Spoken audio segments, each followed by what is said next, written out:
Mga kapuso, ang nakikita nyo po ay live na kuha sa Davao City kung saan ayan po, nagkakagulo na po dyan ang media dahil hindi pa natin siya nakikita dyan sa dagat ng mga tao dyan. Pero ang inaasahan natin ay buboto ngayong mga oras na ito, itong si Davao City Mayor Rodrigo Duterte, specifically doon sa Daniel R. Aguinaldo National High School. Ito yung naka-assign para sa kanya na polling center. Mga kapuso, ang Davao City po ang isa sa mga vote-rich na mga syudad. Ito ang ikatlong vote-rich na syudad sa buong Pilipinas with 873,670 voters. Ayan po, mga kapuso, papasok na sa kanyang polling center sa Daniel R. Aguinaldo National High School. Itong si Davao City Mayor Rodrigo Duterte na tumatakbo sa pagkapangulo. Tawagin natin ang ating kapusong si Tina Panganiban Perez na nakatutok ngayon live dyan sa Davao. Tina, mukhang ang dami-daming tao dyan at nagkakagulo sila doon kay Davao City Mayor Rodrigo Duterte. Anong latest dyan, Tina? Nakaabang tayo, Kara, sa Precinct Cluster number 416 kung saan boboto itong si Davao City Mayor Rodrigo Duterte. Yung napansin mong crowd, marami sa kanila umaga pa lang nandito na tapos nang bumoto kasi nakikita natin yung mga daliri nila may indelible ink na, pero nandito pa rin sila, hindi sila umuuwi at iniintay nilang dumating itong si Duterte. Nakaabang na rin yung media sa magkabilang side nitong classroom saan siya boboto. May ibang mga botante sa loob ng presinto. Maayos naman yung takbo ng proseso. Although kaninang umaga medyo delayed yung initialization process ng vote counting machine dahil imbes na alas 6 nagsimula na yung botohan, halos alas 7 na dahil late dumating yung mga poll watcher at hindi makapag-initialize ng BCM yung Board of Election Inspectors kanina.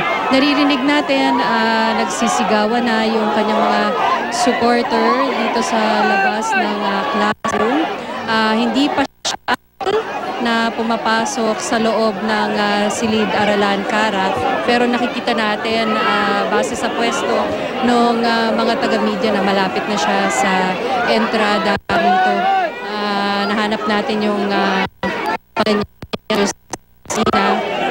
voter 29 kung natin itong si Duterte. So, ewan ko kung naririnig mo yung background natin, no? Yung hiyawan ng mga taga-Davao sa pagkakita sa kanilang ayan.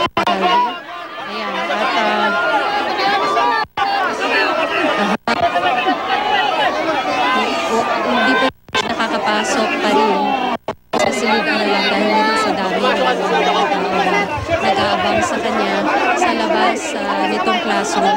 May mga security personnel na humahawi sa mga tao, may mga pulis na naglalakad sa harapan niya, pero talagang nagsisiksikan, nagtutulakan yung mga tao. May ilang mga photographer na pumilit pumasok din sa classroom, pero bawal kasi yung media sa loob. Kaya nagkakagit-gitan at hindi natin alam kung makakalusot ba ito dahil isang pulis lang. Ayan, nagkagulo na sa entrance itong classroom, pumasok na yung media, hindi na rin napigilan sa kabila ng abiso kanina na bawal pumasok sa loob. Yung mga volunteer, yung mga BEI,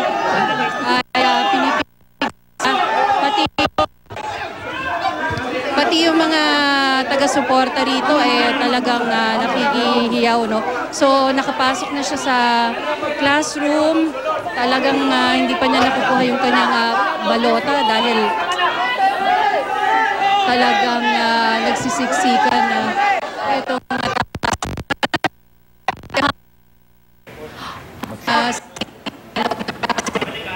Alright, mga kapuso, yan po mukhang nakapasok na sa kanyang polling precinct. Yes, Tina. Okay, mukhang nasisira yung linya ng komunikasyon natin kay Tina Panganiban Perez. Pero yun nga po yung update, nakapasok na sa kanyang polling precinct sa Daniel R. Aguinaldo National High School. Itong si Davao City Mayor Rodrigo Duterte na tumatakbo sa pagkapangulo.